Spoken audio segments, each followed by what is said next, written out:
Tudo bem, pessoal? Voltamos agora na parte 2 para tratar sobre inventário. Agora a gente vai partir para o controle do material. Então vamos nessa. Vamos partir que a gente não tem tempo para perder não. Então, controle do material. Generalizar o controle seria, além de dispendioso, impossível quando a quantidade e diversidade são elevadas. Desse modo, o controle deve ser feito de forma diferente para cada item, de acordo com grau de importância, valor relativo, dificuldades de ressuprimento. O que é que diz a instrução normativa SEDAP? O material de pequeno valor econômico que tiver custo de controle superior ao risco de perda, ou seja, se eu quiser controlar num detalhe, o valor para controlar é maior que o risco de perda. O que é que eu faço? Poderá ser controlado simplesmente pelo relacionamento do material. É o que a gente chama de relação carga. Então, existem itens patrimoniais que têm um número, tem um código patrimonial, e existem itens do almoxarifado e bens que não têm código patrimonial, mas estão na relação carga daquele setor. Por que eles estão na relação carga? Porque o custo do controle deles é maior do que o risco de perda. Beleza? Mas vamos avançar. O bem imóvel, cujo valor de aquisição ou custo de produção for desconhecido, será avaliado tomando como base o valor de outro, semelhante ou sucedâneo, no mesmo estado de conservação e a preço de mercado. Aí, o que é que diz a Lei 4.320? Haverá registros analíticos de todos os bens de caráter permanente. Então, quem entra aqui em bens de caráter permanente? É o material permanente.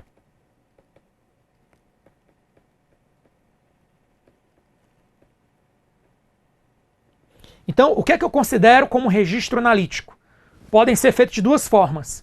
Em alguns casos, você vai usar uma plaqueta de metal, tipo uma medalha de metal, que vai ter lá o número patrimonial, vai ter um código de barra e uma sequência alfanumérica com o código do patrimônio. Isso é uma forma de controle. Outra forma de controle é que você pode usar, por exemplo, um carimbo. No caso de livros, você pode usar o controle patrimonial, o código, por meio de um carimbo. Também é aceito. Beleza? Mas é de caráter permanente.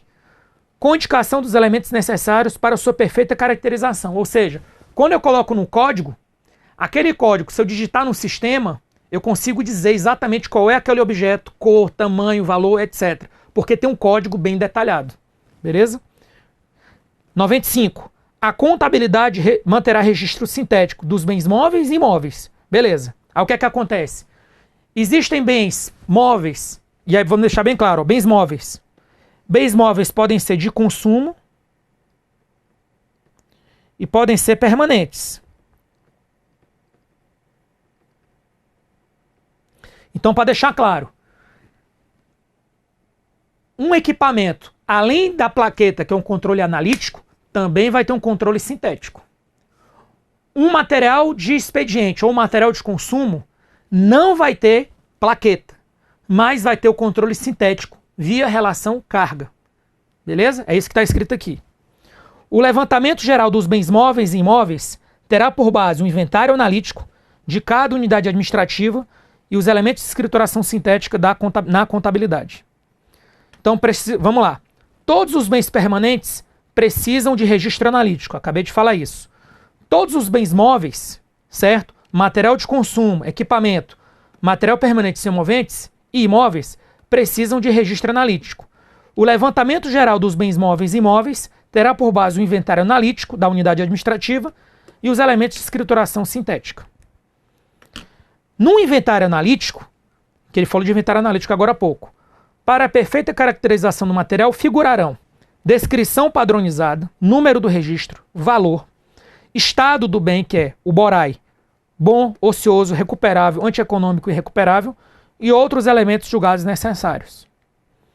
Controle do material são as comissões. Como é que funcionam as comissões? Então vamos lá.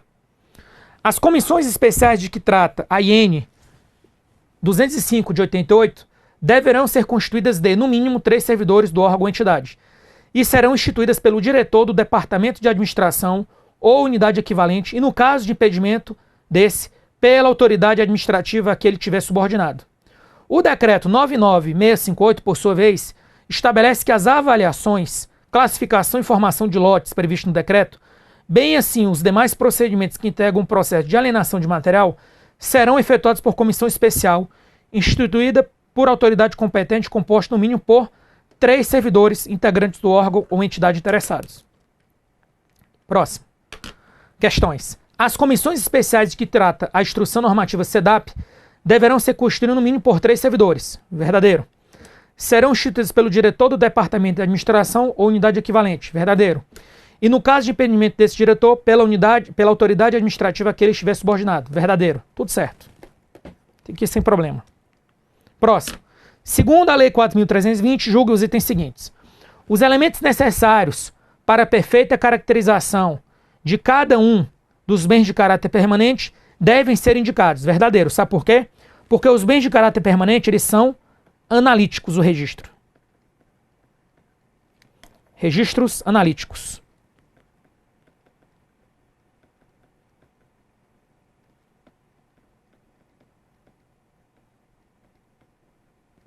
Beleza? Próximo. O levantamento geral dos bens móveis e imóveis terá como base o inventário sintético. Não existe inventário sintético. Existe inventário analítico. E os elementos de escrituração analítica? Não existe escrituração analítica, existe escrituração sintética. Existem as duas, na verdade. Escrituração. Só que a analítica, preste atenção, a analítica é para os bens permanentes. Para os bens móveis e imóveis, que inclui os bens permanentes, você vai ter o registro sintético, que vai ser usado aonde? No inventário analítico. Considera-se controlado o bem móvel sujeito a controle simplificado, mas não sujeito ao tombamento. Falso. O bem móvel, se ele for controlado, ele é tombado. Então, tombamento aqui é o seguinte. Tombamento, tem uma plaqueta nesse cara. Entendeu? Se esse cara tem um registro patrimonial, é porque ele é um bem imóvel tombado. Então, por isso que aqui está errado, porque aqui fala controle simplificado e não está sujeito ao pagamento. Então, tem 2 erros. Vamos lá. O registro analítico de todos os bens de uso especial realizado pelo método das partidas dobradas é imprescindível, certo?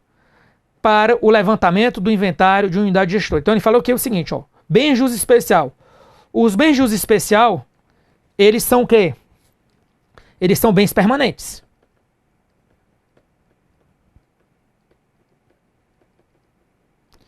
Se eles são permanentes, então ele deve ser registrado. Beleza? Então aqui está certo. Próximo. A gente vai fazer agora o item 5, que é diferenciar material de consumo de material permanente. Então vamos lá. Então, pessoal, existem 5 critérios, preste atenção, existem 5 critérios para você diferenciar material de consumo de material permanente. Importante, eu tenho 5 critérios. Só vai ser material permanente o item que passar nos 5 critérios. Se o item passar em 4 critérios, caiu em um critério, ele não é permanente, ele é de consumo. Lembrando que, se o material é permanente, de cara ele já recebe o registro analítico, plaqueta. Então, por isso que é importante você saber os 5 critérios, porque ficou em um dos 5 critérios, você é de consumo, você não é permanente. Passou simultaneamente nos 5 critérios, você é permanente, recebeu o registro analítico, a plaqueta com o controle patrimonial, código de barra e a sequência alfanumérica. Vamos lá. Quais são os 5 critérios? Durabilidade. Se em uso normal perde ou tem reduzido as suas condições de funcionamento no prazo máximo de 2 anos. Ou seja, se não passar nesse critério, se ele ficar aí, se ele for de duração inferior a 2 anos, ou tiver suas capacidades reduzidas, ele não passa na durabilidade, ele não é material permanente. Perecibilidade. Se ele estiver sujeito a deteriorização física ou química. Fragilidade. Se ele for quebradiço, deformável ou danificável. Transformabilidade. Se eu adquiro ele para fazer outra coisa, por exemplo, uma matéria-prima. Incorporabilidade. Se ele é incorporado a outro bem. Então, por exemplo, uma capota marítima, um pneu, ele dura muito, mas ele não passa no critério da incorporabilidade. Logo, um pneu, uma capota marítima de um carro é um material de consumo, por mais que ele dure um prazo superior a 2 exercícios, 2 anos. Beleza? Os critérios devem ser enxergados sobre a perspectiva negativa. Assim, ao atender o critério, é assumir que o material não pode ser permanente, mas sim de consumo. Material de consumo versus material permanente. Qual a classificação quando da aquisição? Material permanente. Possui custo de controle superior ao seu benefício? Não. Como ele deve ser controlado? Por meio de número patrimonial incorporado ao patrimônio da entidade. Próximo. Material permanente e material de consumo. Possui custo de controle superior ao seu benefício? Possui. Se for de consumo, é de uso duradouro? É. Relação carga incorporada ao patrimônio da entidade. Beleza? Próximo. Controle dos materiais permanentes. Regra geral. O número de registro patrimonial deverá ser aposto ao material mediante gravação, fixação de plaqueta ou etiqueta apropriada. Material bibliográfico. Pode ser mediante carimbo. É como você faz o tombamento. O bem imóvel controlado diz respeito ao material sujeito a tombamento, que requer controle rigoroso de uso e responsabilidade pela sua guarda e conservação. Então é isso que significa tombar. Controle rigoroso e responsável pela sua guarda e conservação. Vamos lá. Aí você tem aqui um resuminho dos critérios. 5 critérios. Se enquadrou em pelo menos um parâmetro? Sim, pelo menos um. Material de consumo? Não, em nenhum. Então é material permanente. Questões de reforço. Julga os itens que se seguem. A durabilidade, a incorporabilidade, a tangibilidade são parâmetros para identificação do material permanente. Tangibilidade não. Errado. A durabilidade diferencia os materiais permanentes aos de consumo, pois tal característica não é relevante para os materiais classificados como de consumo. Ela é relevante. Tanto é que se for durável é permanente. Não é durável, é de consumo. Então ela é relevante para você definir se é de consumo ou permanente. Aqui tem um erro de lógica já. Então a 12 está errada e a 13 está errada. 14. Qualquer material permanente, incluindo índice de valor econômico, deve ser controlado, sendo indispensável seu tombamento, ainda que o custo do controle seja evidentemente superior ao risco de perda. Errado. A gente acabou de falar o seguinte: qual é o material permanente que vai ser tombado? Se o custo para controlar ele for inferior ao valor de perda dele, ao risco de perda dele. Do contrário, ele não vai ser tombado. Então, moral da história, não é todo material permanente que é tombado. Beleza? Próximo. É legalmente admissível a dispensa de tombamento de material permanente cujo custo for inferior ao custo do controle. Verdadeiro. Ou seja, esse aqui é maior e esse aqui é menor. Como o custo de controle é maior do que o valor do material, aí nesse caso eu não preciso fazer o tombamento. Eu não preciso fazer o registro analítico e identificar o responsável. O que é que eu faço nesse caso? Eu faço a relação carga, certo? Do setor. Para o inventário do material permanente, deve-se considerar o material cuja vida útil seja estimada superior a 2 exercícios. Verdadeiro. Porque passou no critério da durabilidade. Agora, pessoal, a gente vai para os casos especiais de classificação das despesas. Fechando essa parte 2. Então, vamos lá. São 5 casos. Tombamento e peças não incorporáveis em imóveis, livros, pendrives, serviços terceiros versus material de consumo, despesas correntes versus despesas de capital, periféricos de computadores, vida útil do imóvel, obras e reformas versus serviço de manutenção de imóvel. Vamos lá. Então, o que é que a gente vai começar? Peças não incorporáveis a imóveis. Então, por exemplo, uma cortina, um tapete, um biombo. Como é que a gente trata isso aí? Vamos lá. Então, classificação de despesas não incorporáveis a imóveis. Despesas com materiais empregados em imóveis que possam ser removidos. Biombos, cortinas, divisórias. Geralmente, os itens são o quê? Materiais permanentes, mas não precisam ser tombados, assim como são controlados via relação carga. Ou seja, eu não preciso ter um carimbo, uma etiqueta numa cortina. Beleza? Ela é um material permanente porque ela passa em todos os critérios. Ela não fica em nenhum dos critérios. Vamos falar de outra forma. Agora, no caso de despesas realizadas em imóveis alugados, o ente poderá registrar como material permanente e proceder à baixa quando entregar o imóvel, se os mesmos encontrarem-se deteriorados sem condição de uso. Então vamos supor que eu compro um tapete, uma persiana. E aí no começo eu coloco como material permanente. Faz parte do meu ativo não circulante. Num segundo momento eu vou lá e vou entregar o imóvel. Quando eu for entregar o imóvel, Se aquele material já tiver sido deteriorado, eu dou baixa nele. Aí vai registrar um VPD. Se eu conseguir reaproveitar o outro imóvel, continua no meu ativo não circulante. É o que está escrito aqui. Próximo, livros. Livros têm uma pegadinha. Como regra geral, os livros e materiais bibliográficos são materiais permanentes. Dura mais do que 2 anos, não é quebradiço, não é perecível, não é incorporável e não se destina a transformação. Assim, são materiais permanentes. Porém, a Lei 10.753 de 2003 considera que os livros adquiridos para a biblioteca pública são materiais de consumo.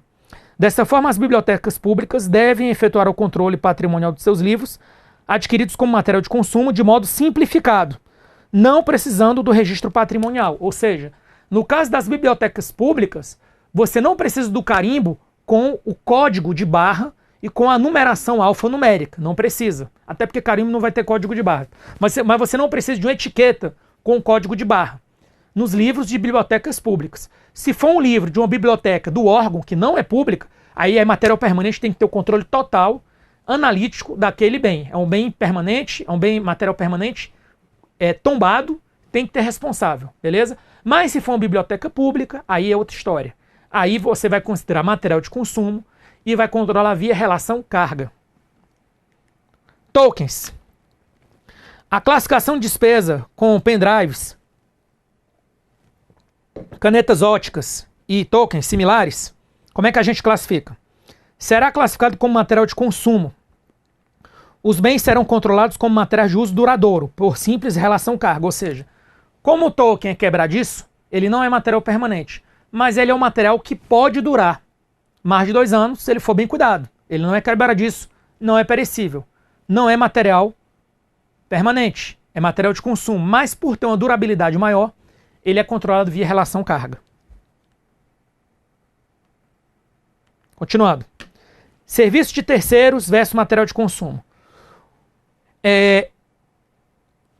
Vamos lá. Vou pegar aqui um exemplo. Quando é que você vai usar o elemento da despesa 30? Você compra o material de consumo adquirido por encomenda.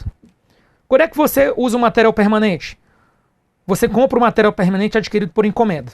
Agora, quando é que você vai usar serviço de terceiros? Você fornece o material, você fornece a matéria-prima. E aí você só está pagando pelo serviço. Se você fornece a matéria-prima, você vai usar o elemento da despesa 36 ou 39. Mas se você já recebe o material pronto, seja de consumo ou permanente, você vai usar o 30 ou o 32. É o que está escrito aqui. Periféricos de computador. Vamos lá.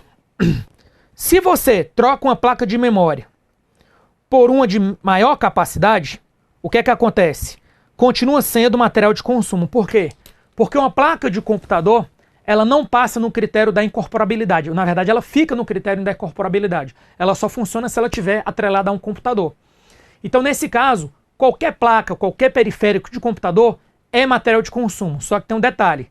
Se você troca uma placa por uma placa de mesma capacidade, é despesa corrente e você usa o elemento da despesa 30.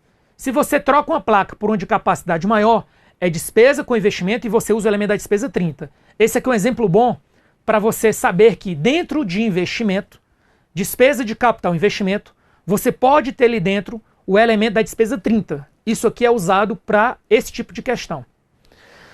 Então, se eu troco por um de mesma capacidade, é 3.3. Se eu troco por um de capacidade maior, é 4.4. Mas sempre vai ser 30. Beleza? E se eu coloco uma coisa que não tinha antes, ou seja, eu não troco a placa, eu coloco um leitor de CD que não tinha antes. Se você coloca o leitor de CD, também vai ser 4.4, mas continua sendo elemento da despesa 30. Ou seja, por que é elemento da despesa 30? Porque periféricos de computador ficam no critério da incorporabilidade. Eles não têm autonomia sozinhos, beleza? É o mesmo caso de um pneu de um carro. Impacto ou não na vida útil de um bem. Classificação de despesa com serviço, remodelação, restauração e manutenção e outros. Quando o serviço se destina a manter o bem em condições normais de operação, não resultando em aumento relevante da vida útil, despesa orçamentária corrente. Se a despesa que eu tive ela resulta em aumento significativo da vida útil, é uma despesa de capital. Então é bem simples. Eu fiz a manutenção do imóvel, Manutenção de imóvel é só despesa corrente. Agora, eu construí um novo cômodo, eu construí um novo andar. Então aí já é despesa de capital, porque aí não foi uma simples manutenção. Você aumentou, certo, o imóvel, a área útil do imóvel. Ou você fez uma simples manutenção, o prazo de vida útil continua o mesmo. Não, você fez uma mudança radical no bem imóvel e a vida útil dele, que antes era 3, passa agora a ser 10 anos a mais. Também é despesa de capital, tá bom? Serviços terceiros ou obras e instalações. Então, se eu fizer apenas obras que não tenha ampliação do imóvel, reparos, manutenção de elevadores, isso é serviços terceiros. Se eu ampliar o imóvel, certo? Vai ser despesa de capital 51. Elemento da despesa 51. Então vai ser despesa de capital, investimento, elemento da despesa 51. Nos outros, que é só reparos, manutenção, vai ser despesa corrente, outras despesas correntes, 3.3. Elemento da despesa 36 ou 39, que pode ser pessoa física ou jurídica. E para fechar essa parte, estamos chegando ao fim dessa segunda parte, despesas de exercícios anteriores, indenizações e elementos próprios. Então, quando é que você usa o elemento 92? Quando você tiver despesas que o fato gerador ocorreu anos anteriores e na hora que você chega para pagar nesse exercício não tem nenhum registro contábil aberto. Você vai ter que reconhecer a dívida, empenhar de novo, liquidar e pagar. Beleza? 93. Quando você tiver indenizações e restituições. Certo? E o elemento próprio? Quando você tiver fato gerador no próprio exercício. Certo? Então, por exemplo, eu adquiri um material permanente nesse exercício. É 52. Ah, é um material permanente, mas eu deveria ter empenhado e pago no exercício anterior. Ocorreu um problema, o resto a pagar não processados não foi inscrito. E o fornecedor se apresentou nesse exercício. Elemento da despesa, 92. Ah, é uma indenização ou restituição. Aí é 93, é outra coisa. Tá bom? Então, tranquilo. E vamos fazer umas questõezinhas sobre isso. Marque a opção correta. As despesas realizadas em imóveis alugados devem ser registradas como material de consumo e sua baixa deve ser efetuada quando o imóvel for entregue. Não é material de consumo, é material permanente. O aumento de memória de microcomputador deve ser tratado como material de consumo. Verdadeiro. A princípio, esse é o gabarito. As bibliotecas públicas devem registrar seus livros como material permanente. Falso. É material de consumo. Então aqui é permanente, aqui é consumo. Não sendo necessária a identificação no número. Isso aqui está certo. Quando forem efetuados gastos que destinam a manter o valor do bem em condições normais, mesmo que isso não resulte em aumento da vida útil, essa despesa deverá ser de capital? Não, aqui é corrente. Despesas com consertos, reparos, revisões, pinturas, reformas, adaptações de imóveis, sem que ocorra a ampliação do imóvel, devem ser tratados como obras e instalações? Não. Devem ser tratados como despesa corrente. Elemento da despesa 36 ou 39. Está aqui nos slides anteriores. Beleza, pessoal? Então, com isso, a gente encerra a nossa segunda parte. Daqui a pouco a gente volta com a nossa terceira e última parte para falar das fases do inventário e dos princípios. Até daqui a pouco.